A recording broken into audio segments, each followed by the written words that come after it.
at magdiwang sa Diyos na banal. Purihin siya at awitan. Kanya kaluwalhati ay ihayag sa ating tuwa't kagalakan. Sa ngalan ng Ama at ng Anak at ng Espiritu Santo. Amen. Ang pagpapala ng ating Panginoong Jesucristo, ang pag-ibig ng Diyos Ama, at ang pakikipagkaisa ng Espiritu Santo naway sumainyong lahat. At sumainyo rin. Mga kapatid, aminin natin ang ating mga kasalanan upang tayo maging marapat na gumanap sa banal na pagdiriwang. Inaamin ko Sa makapangyarihang Diyos at sa inyo mga kapatid, na lubha akong nagkasala sa isip, sa salita at sa gawa at sa aking pagkukulang. Kaya isinasamo ko sa mahal ni Birheng Maria, sa lahat ng mga anghel at mga banal, at sa inyo mga kapatid, na ako'y ipanalangin sa Panginoong ating Diyos. kaawaan tayo ng makapangyarihang Diyos, patawarin tayo sa ating mga kasalanan at patnubayan tayo sa buhay na walang hanggan. Amen.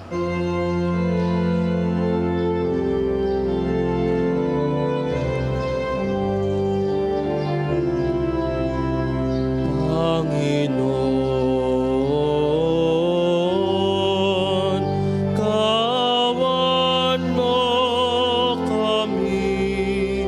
O Panginoon, kawan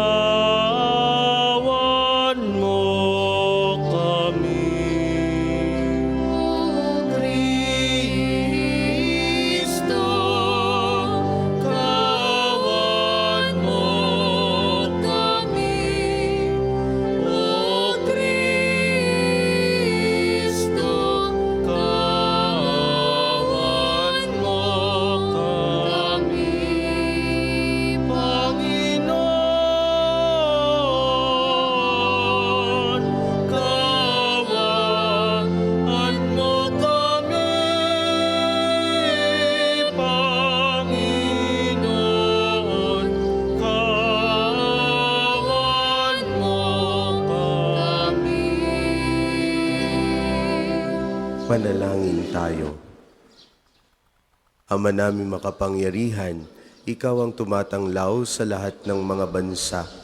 Ang mga hinirang mong tao ay iyong dulutan ng kasiyasiyang pamumuhay at puspusin mo ang aming mga kalooban ng liwanag na iyong pinasikat noon pa man sa aming mga ninuno at magulang sa pamamagitan ni Jesucristo kasama ng Espiritu Santo magpasawalang hanggan. Amen.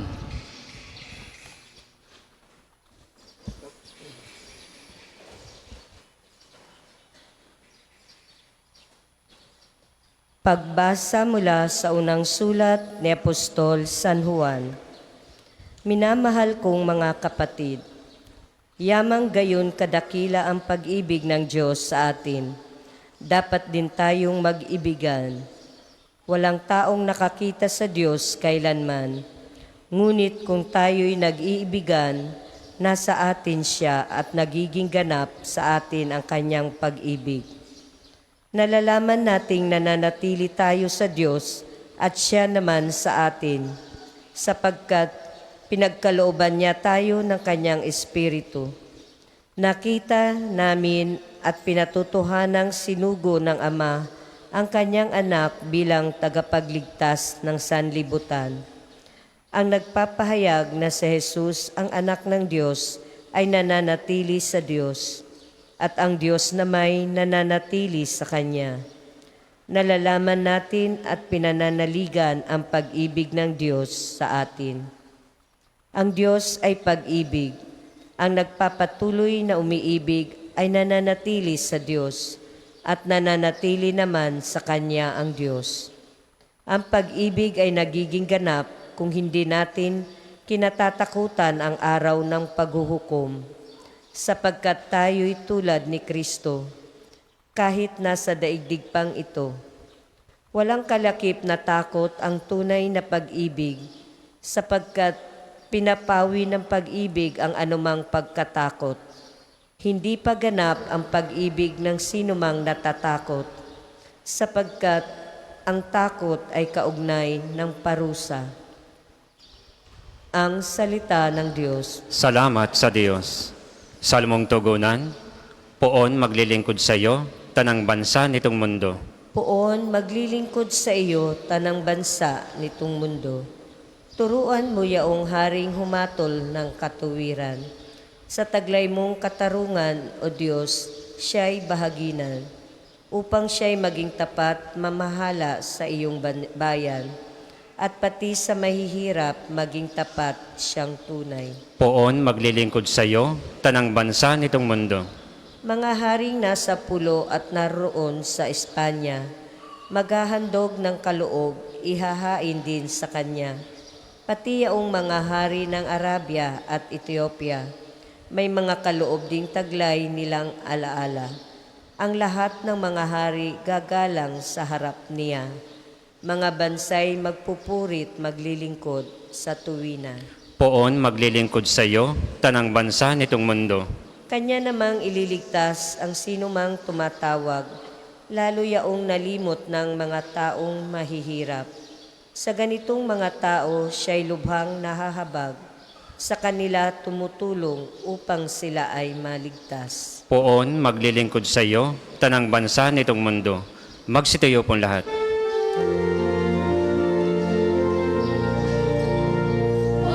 Alleluia, alleluia, alleluia, alleluia, alleluia, alleluia, alleluia, alleluia. Si Kristo'y naging tanong, Hari ng langit at mundo. Sa Kanya'y manalig tayo.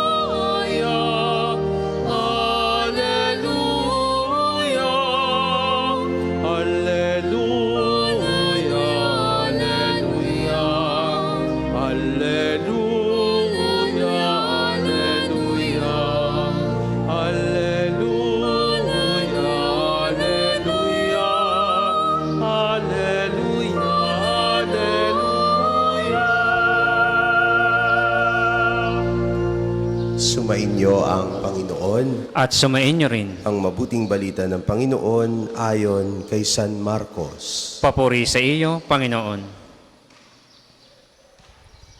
Matapos mapakain ang 5,000 lalaki, agad pinasakay ni Jesus sa bangka ang mga alagad at pinauna sa Betsaida sa kabilang ibayo ng lawa, samantalang pinauuwi niya ang mga tao.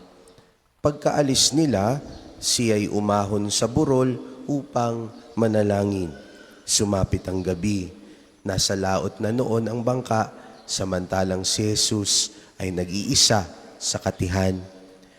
Nakita niyang nahihirapan sa pagsagwan ang kanyang mga alagad, sapagkat pasalungat sila sa hangin. At nang madaling araw na, sumunod sa kanila si Jesus na naglalakad sa ibabaw ng tubig. Lalampasan niya sana sila, ngunit nakita ng mga alagad na siya'y lumalakad sa ibabaw ng tubig, kaya't napasigaw sila. Ang akala nila'y multo at kinilabutan silang lahat. Ngunit agad niyang sinabi sa kanila, "Huwag kayong matakot, si Jesus ito. Lakasan ninyo ang inyong loob." Sumakay siya sa bangka at tumigil ang hangin. Sila'y lubhang nang gilalas, sapagkat hindi nila naunawaan ang nangyari sa tinapay. Hindi pa ito abot ng kanilang isip. Ang mabuting balita ng Panginoon. Pinupuri ka namin, Panginoong Kristo. Muli magandang umaga po sa inyong lahat.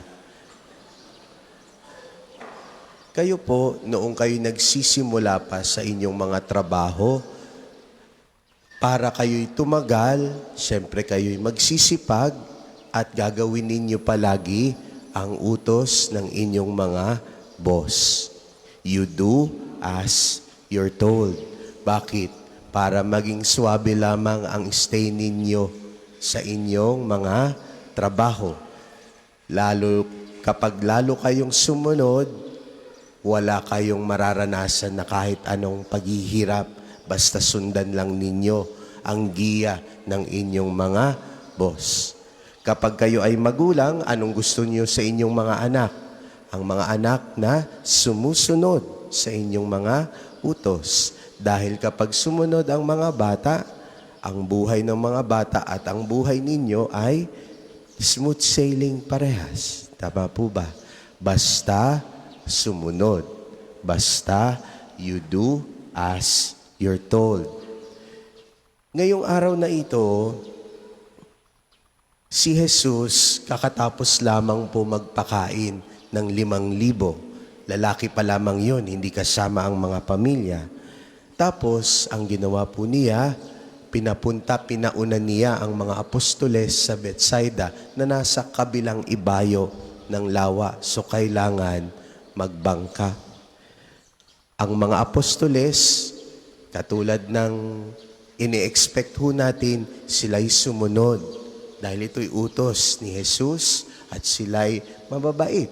Sila'y sumunod, walang nagreklamo, walang nagtanong na sabi nila na, Panginoon, sasama po ba kayo sa amin? Antayin po ba namin kayo? Hindi sila nangulit ng ganon. Sila'y sumunod agad-agad. Sumunod agad-agad. Hindi sila nakipag-argue, wala silang delay na binigay.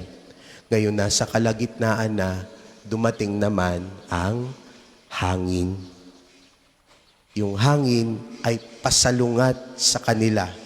So imaginein po ninyo, pasalungat ang hangin and possibly yung current against them also. Napakahirap sumagwan. Imaginein po ninyo, ang hirap na hirap sumagwan, tapos kitang-kita ninyo na ang inyong progress sa pupuntahan ninyo ay kakaunti pa lamang. Ito po ang susi sa ating pagninilay.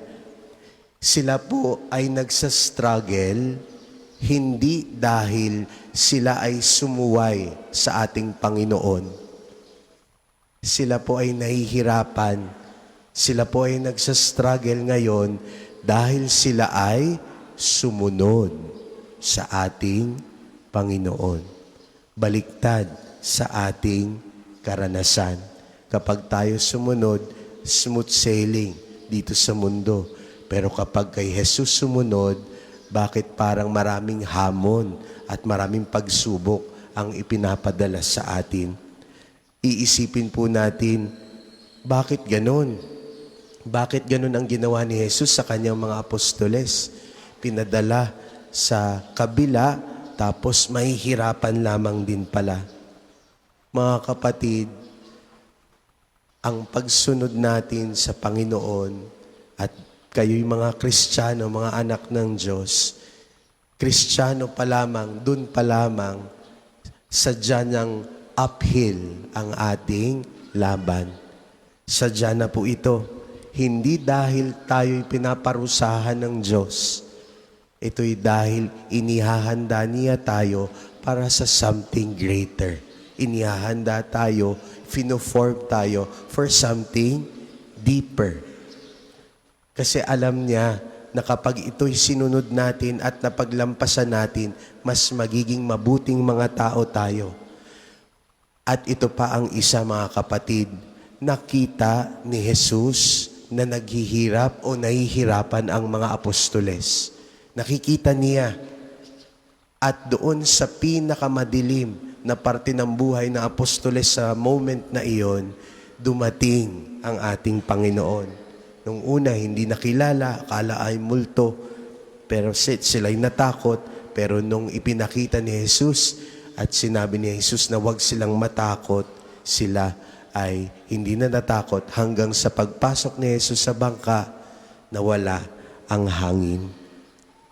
Mga kapatid, Gaano kadalas na nakikita ninyo ang inyong mga sarili na nasa isang bangka na pasalungat din ang hangin? Gaano ko nyo kadalas dasalin ito? Lord, ako naman po ay sumusunod sa inyo. Wala naman po akong inaabalang tao. Ako'y nagkukumpisal pa every week or every month. Ako po ay nagsisimba tuwing linggo at kapag meron akong libreng oras, ako po ay magsisimba. Pero bakit ako'y nahihirapan sa buhay na ito? Mga kapatid, parehas na parehas ang ating pinagdaraanan sa mga apostoles, mga kapatid. Kayo'y sumasagwan, pinaghihirapan, pinagtsatsagaan ang buhay, pero ito'y mahirap at malakas pa rin ang hangin. Ito po ang mabuting balita. Kita kayo ng Diyos. Kita kayong nahihirapan. Kita niya, ang mahalaga dito, kayo'y sumunod. Kayo'y pinaghihirapan ninyo na mabuhay ng marangal. Pinaghihirapan ninyo na maging maayos ng buhay ninyo at ng mga bata at ng mga kapwa ninyo na nasa trabaho. Pero pagdating ni Jesus sa buhay ninyo, doon sa pinakamadalim na parte ng buhay ninyo, biglang mawawala ang lahat. Puro kapayapaan at sasabihin ninyo, nandyan pala kayo, Panginoon. Mga kapatid, kapag kayo nararanasan ninyo ngayon na kayo ay nagsasagwan at kayo nahihirapan, if you are in a season of struggle, continue to row. Magsagwan pa rin kayo. Magsagwan kayo. Nakikita ng Diyos ang inyong paghihirap. Hindi kayo nagkamali ng pinuntahan. Sigurado po ang Diyos na baka yan ang pinapapunta sa inyo para kayo'y matuto, para kayo'y tumibay, para kayo'y lumakas. Magtiwala kayo, patuloy pa rin kayong magsagwan at maya-maya si Jesus ay nasa inyo ng mga tabi. Para po sa mga maghahandog ng sobre, pakihulog na lamang po sa buslo.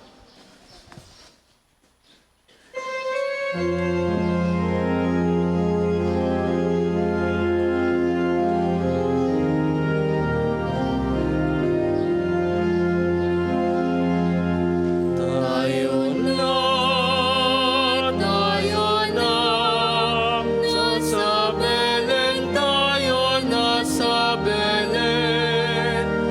At doon kay sarap magawitan sa tabi ng sapsapan. Tayo na, nasa Belen, tayo nasa Belen.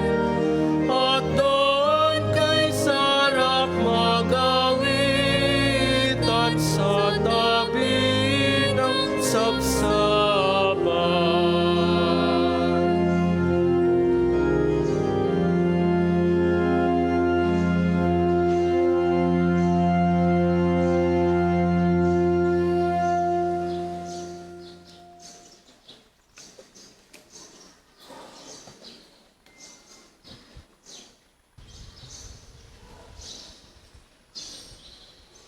Magsitayo po lahat. Manalangin kayo mga kapatid upang ang paghahain natin ay kalugdan ng Diyos Ama makapangyarihan. Tanggapin nawa ng Panginoon itong paghahain sa iyong mga kamay, sa kapurihan niya at karangalan sa ating kapakinabangan at sa buong sambayanan niyang banal. Ama naming lumikha, ang tapat na pag-ibig at pagkakasundo ay sa iyo nagmumula. Ipagkaloob mong aming mahainan ng aming mga alay ang iyong kadakilaan at aming mapagsaluhan sa banal na pakikinabang ang aming ipinagdiriwang sa pamamagitan ni Jesucristo kasama ng Espiritu Santo magpasawalang hanggan. Amen. Sumainyo ang Panginoon. At sumain niyo rin. Itaas sa Diyos ang inyong puso at diwa. Itinaas na namin sa Panginoon. Pasalamatan natin ang Panginoong ating Diyos. Marapat na siya ay pasalamatan. Ama naming makapangyarihan, tunay ngang marapat na ikaw ay aming pasalamatan sa pamamagitan ni Jesucristo na aming Panginoon. Sa katauhan ng iyong isinugong Mesiyas, nahayag sa amin ang katuparan ng iyong balak. Ngayon nga'y iyong ipinakikita sa tanan ang liwanag na tumatanglaw sa sangkatauhan sa pagpapahayag ng anak mong ginigiliw na siya ay hindi naiiba sa amin. Minarapat mong sa pagkatao nami magningning ang kariktan ng kadakilaan niyang di magmamaliw. Kaya kaisa ng mga anghel na nagsisiawit ng papuri sa iyo nang walang humpay sa kalangitan, kami nagbubunyi sa iyong kadakilaan.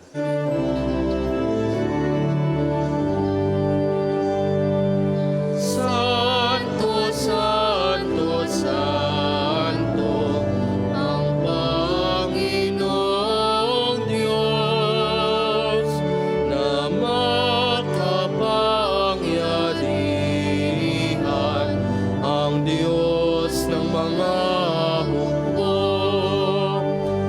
Lupa't langit ay napupuno ng kadakilaan mo. O sana sa kaitaasan, pinagpalang na paririto sa ngalan ng Panginoon. O sana sa kaitaasan.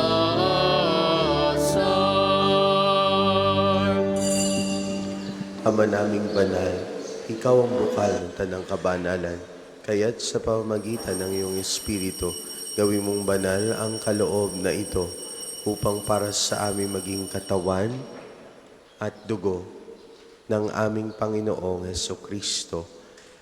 Bago niya pinagtiis ang kusang loob na maging handog, hinawakan niya ang tinapay, pinasalamatan kaniya, pinaghati-hati niya iyon, iniabot sa kanyang mga alagad at sinabi, "Tanggapin ninyong lahat ito at kanin. Ito ang aking katawan na ihahandog para sa inyo."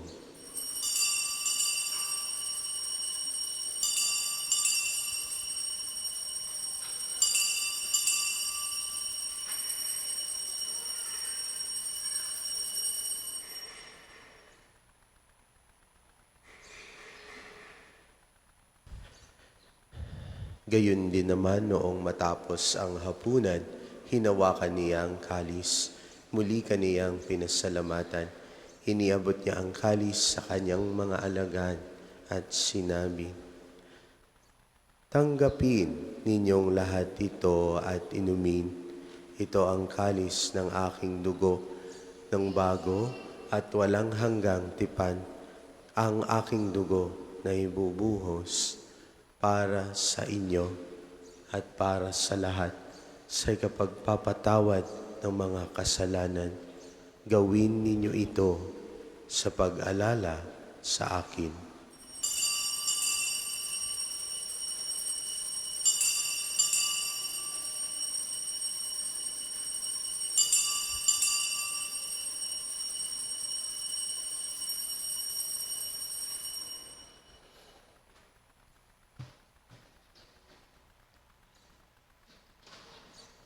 Ipagbunyi natin ang misteryo ng pananampalataya. Si Kristo'y namatay, si Kristo ay nabuhay, si Kristo'y babalik sa wakas ng panahon. Ama, ginagawa namin ngayon ang pag-alala sa pagkamatay at muling pagkabuhay ng iyong anak. Kaya tiniaalay namin sa iyo ang tinapay na nagbibigay buhay at ang kalis na nagkakaloob ng kaligtasan. Kami nagpapasalamat dahil kami yung minarapat na tumayo sa harap mo para maglingkod sa iyo. Isinasamo namin kaming magsasalo-salo sa katawan at dugo ni Kristo ay mabuklod sa pagkakaisa sa pamamagitan ng Espiritu Santo. Ama, lingapin mo ang iyong simbahang laganap sa buong daigdig. Puspusin mo kami sa pag-ibig kay isa ni Leon na aming Papa at ni Gilbert na aming Obispo at ng Tanang Kaparian. Alalahanin mo rin ang mga kapatid naming nahimlay nang may pag-asang sila'y muling mabubuhay, gayon din ang lahat ng mga pumanaw. Kaawaan mo sila at patuloyin sa iyong kaliwanagan. Kaawaan mo at pagindapatin kaming lahat na makasalo sa iyong buhay na walang wakas. Kaisa ng mahal na Birheng Maria na Ina ng Diyos, ni San Jose na kanyang kalinis-linisang esposo, kaysa ng mga apostol at ng lahat ng mga banal na namuhay dito sa daigdig ng kalugod-lugod sa iyo, may pagdiwang nawa namin ang pagpupuri sa ikararangal mo sa pamamagitan ng iyong anak na aming Panginoong Hesukristo. Sa pamamagitan ni Kristo kasama niya at sa Kanya, ang lahat ng parangal at papuri ay sa iyo, Diyos Ama makapangyarihan, kasama ng Espiritu Santo, magpasawalang hanggan.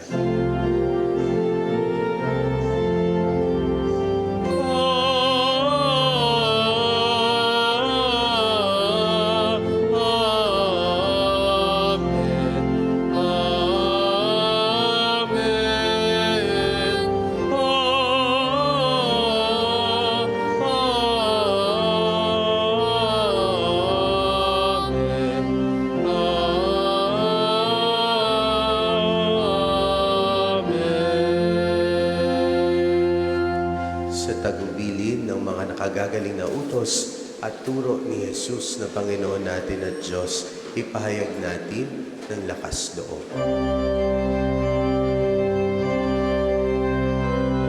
Ama namin,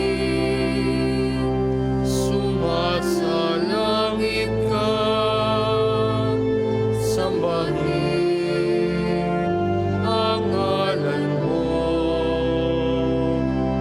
mapasamin ang kaharian mo, sundin ang loob mo dito sa lupa para nang sa langit.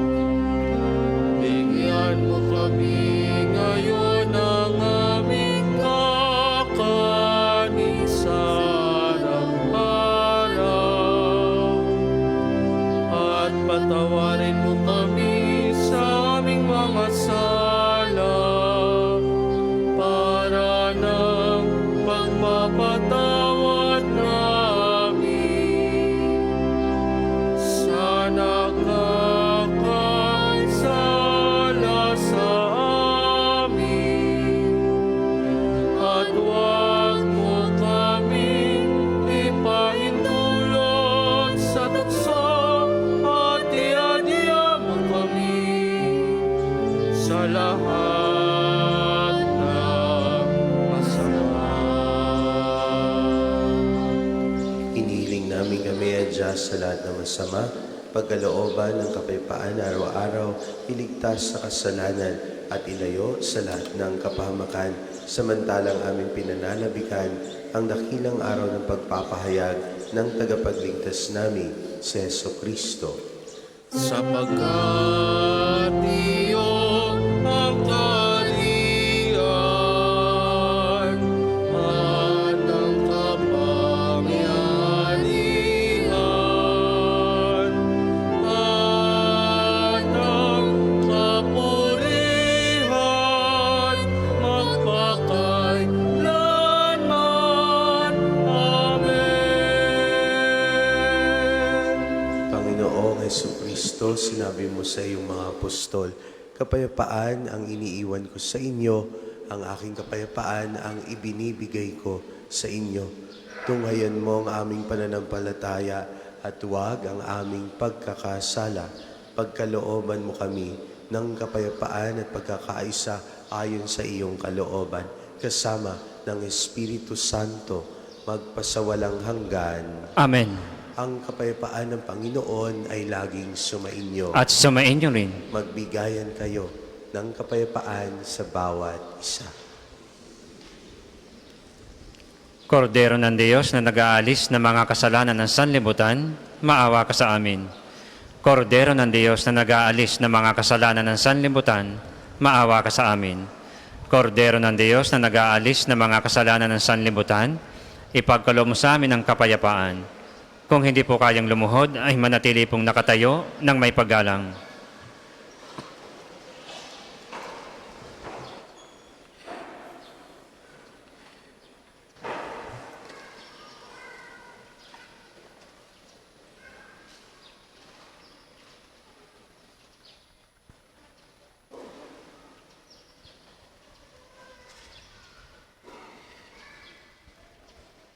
Ito ang kordero ng Diyos. Ito nag-aalis ng mga kasalanan ng sanlibutan. Mapapalad tayong inaanyayahan sa kanyang piging. Panginoon, hindi ako karapat-dapat na magpatuloy sa iyo. Ngunit sa isang salita mo lamang ay gagaling na ako.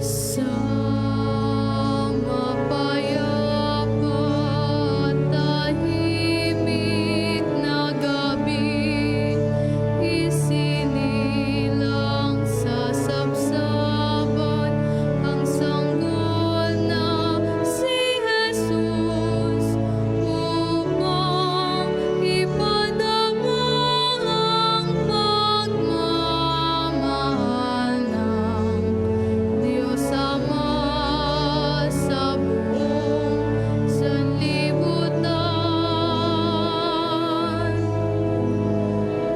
Anghel sa langit ay nag-aawitan, nagpupuri sa pagsilang ng mundong niyang anak, upang ipadama ang pagmamahal niya at kaligtasan ng buong sanlibutan. Ligaya sa bawat ngiti ng tao, dumating na ang araw ng Pasko. May pag-asa, may ligaya, may liwanag ang araw ng Pasko. Sa mapayapa at tahimik na gabi, isinilang sa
Ang isasagapong second collection ay ginagamit sa patuloy na pagpapaunlad ng parokya at pambansang dambana ni Santo Padre Pio at para sa mga pangangailangan ng matatanda at may sakit na mga pari ng Archdiocese ng Lipa.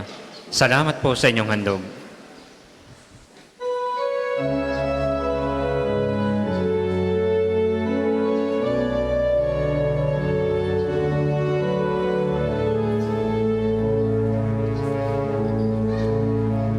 Basta ng liwanag ng tala sa dilim, Ang sagisag ng kanyang pag-aari.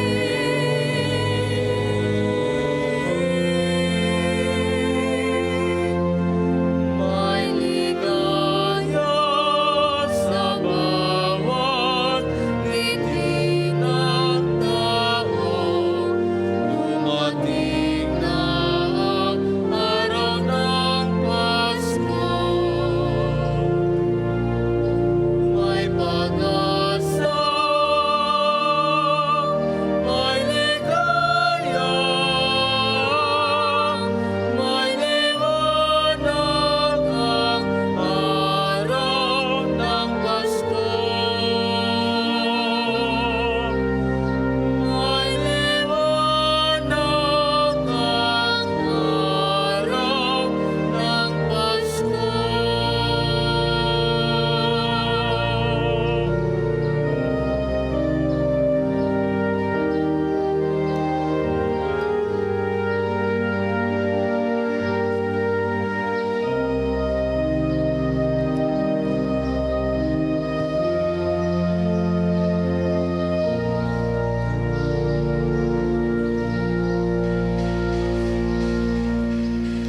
Magsitayo po lahat. Manalangin tayo. Ama naming mapagmahal, kaming pinapagsalo mo sa iyong banal na piging ay papakinabangin mo sa iyong dakilang pag-ibig ngayon at kailanman upang pagkalipas ng mga kaloob mong pansamantala, makamtan namin ang aming inaasahang pampalagian sa pamamagitan ni Jesucristo kasama ng Espiritu Santo magpasawalang hanggan. Amen. Panalangin ng pagtitiwala kay Santo Padre Pio. Padre Pio, taga Pietrelcina, Monghing Banal, pintakasing santo ng milenyong kasalukuyan, gabay namin sa pagtahak sa landasing makalangit, takbuhan sa pangangailangan, huwaran na pagtitiis. Sa iyo namin inilalapit aming mga kagipitan, sa iyo po ibinibilin kalusugan at kabuhayan. Bangkitin ng tahimik ang mga personal na kahilingan.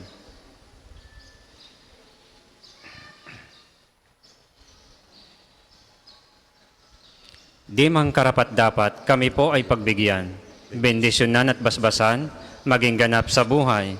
Lumayo nawa kami, umiwas sa kasalanan, lumapit lagi sa Diyos, maging matatag at matibay. Sa mabuting balita ng pagliligtas, turuan mo kami nawa. Sa tuwin ay makinig, magnilay at sumampalataya. Amin pong pakiusap itong mga kahilingan. Puso ay nagsisisi, nagtitikang taimtiman. Di na muling magkasala, sunod lagi sa Diyos Amang, kaisa ng Espiritu at ni Jesus na tagapamagitan. Amen. Mga patalastas, una sa inyong pagdalaw sa pambansang dambana, mangyaring pakaingatan ang inyong mga personal na gamit. Hangad namin ang isang matiwasay at maayos na pagbisita sa National Shrine. Ang susunod pong banal na misa ay sa ganap na 12 ng tanghali. Maraming salamat po at mangyaring panatilihin natin ng kalinisan, katahimikan at diwa ng pananalangin sa loob at labas ng ating mga simbahan. Ngayon po ay ating isasagawa ang pagbabasbas ng mga religious articles. Mga kapatid, manalangin tayo sa Diyos sa makapangyarihan upang tayo maging kawangis ni Kristo sa taimtim na pagdalangin sa tulong ng mga larawan at dasalan. O Diyos, Ikaw ang bukal ng lahat ng pagpapala at biyaya. Ibuhos mo ang iyong bendisyon sa mga gamit na ito sa pananalangin na nagpapaalaala ng iyong kabutihan, kabanalan at pagmamahal sa amin upang ang lahat na dumulog at magdasal gamit ang mga ito ay magtamo ng iyong awa at biyaya. Loobin mong tularan namin ang kabanalan at aral ni Kristo at ng mga santo magpasawalang hanggan. Amen. Ama namin, sumasalangit ka, sambahin ang ngalan mo. Mapasa amin ang kaharian mo, sundin ang loob mo dito sa lupa para nang sa langit. Bigyan mo kami ngayon ng aming kakanin sa araw-araw at patawarin mo kami sa aming mga sala para nang pagpapatawad namin sa nagkakasala sa amin. At huwag mo kaming ipahintulot sa tukso at iadya mo kami sa lahat ng masama. Amen. Aba, Ginoong Maria, napupuno ka ng grasya. Ang Panginoong Diyos ay sumasa iyo. Bukod kang pinagpala sa babaeng lahat, at pinagpala naman ang iyong anak na si Jesus. Santa Maria, Ina ng Diyos, ipanalangin mo kami makasalanan, ngayon at kung kami mamatay. Amen. Ama namin, sumasalangit ka, sambahin ang ngalan mo. Mapasa amin ang kaharian mo, sundin ang loob mo dito sa lupa para nang sa langit. Bigyan mo kami ngayon ng aming kakanin sa araw-araw at patawarin mo kami sa aming mga sala para nang pagpapatawad namin sa nagkakasala sa amin. At huwag mo kaming ipahintulot sa tukso at iadya mo kami sa lahat ng masama. Amen. Aba, Ginoong Maria, napupuno ka ng grasya. Ang Panginoong Diyos ay sumasa iyo. Bukod kang pinagpala sa babaeng lahat at pinagpala naman ang iyong anak na si Jesus. Santa Maria, Ina ng Diyos, ipanalangin mo kami makasalanan, ngayon at kung kami mamatay. Amen. Luwalhati sa Ama, sa Anak at sa Espiritu Santo, kapara nung una, ngayon at magpasawalang hanggan. Amen. Luwalhati sa Ama, sa Anak at sa Espiritu Santo, kapara nung una, ngayon at magpasawalang hanggan. Amen. Luwalhati sa Ama, sa Anak at sa Espiritu Santo, kapara nung una, ngayon at magpasawalang hanggan. Amen. Sumainyo ang Panginoon At sumainyo rin. at pagpalain kayo ng ating makapangyarihang Diyos, Ama, Anak at Espiritu Santo. Amen. Taglayin ninyo sa inyong pag-alis ang kapayapaan ni Kristo. Salamat sa Diyos.